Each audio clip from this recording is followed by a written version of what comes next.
Chapter 1. The Whisper Mark. Alex Thorn didn't feel like anything special. He wasn't particularly fast.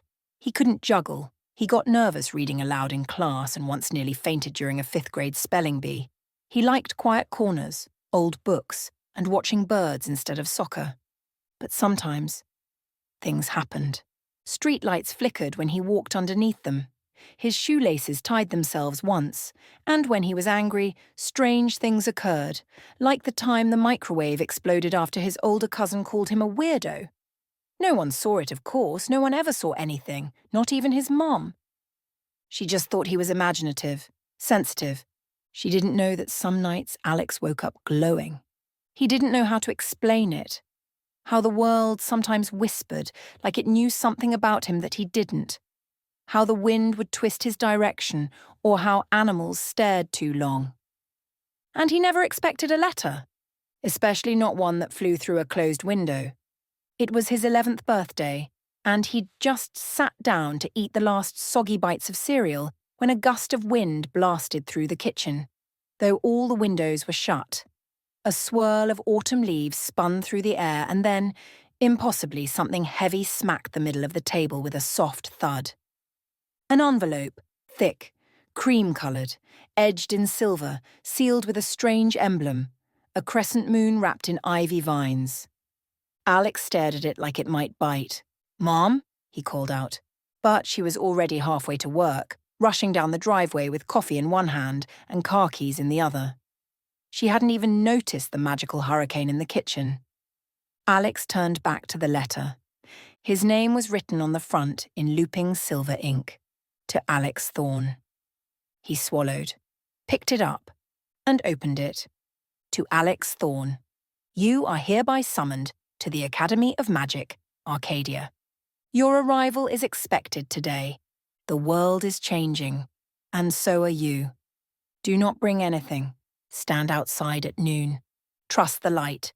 Elder Varan, High Wizard of the Council. Alex blinked, then blinked again. Okay. What? He flipped the letter over. No barcode, no return address. Just the strange emblem glowing faintly at the bottom. And then the ink shimmered. New words appeared. The door opens only for those who believe. He nearly dropped it. At exactly 12 o'clock, Alex stood in the backyard with bare feet and a rapidly beating heart.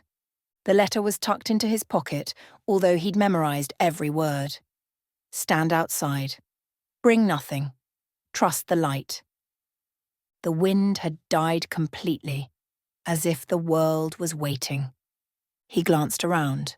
Nothing happened. A squirrel watched him from a fence post. A single cloud drifted lazily overhead. He felt ridiculous, like maybe he'd fallen for some elaborate prank from a kid at school. But then the ground lit up beneath him. A ring of golden light formed in the grass, warm and pulsing, like a living sun had risen through the dirt. It expanded outward in glowing vines, curling and humming with unseen energy. The air smelled like summer rain and old magic. Alex froze. What the... The circle rose into a dome around him, spinning softly. And then, without warning, the light pulled him downward. The backyard vanished. The world went silent. When Alex opened his eyes, he was standing in a forest, though not one he recognized. The trees were tall and ancient, their bark silver-green and smooth as marble. Lanterns floated high above like stars, drifting gently in the air. A narrow path of mossy stone wound ahead, curling uphill toward a colossal castle that looked as though it had been pulled from a dream. Alex took one step forward and nearly tripped on a glowing root. A rustle sounded nearby. He turned and saw a girl about his age appear from behind a tree. She had chestnut-brown hair pulled into a messy braid, freckles across her cheeks, and the same stunned expression he probably wore. "You too?" she asked.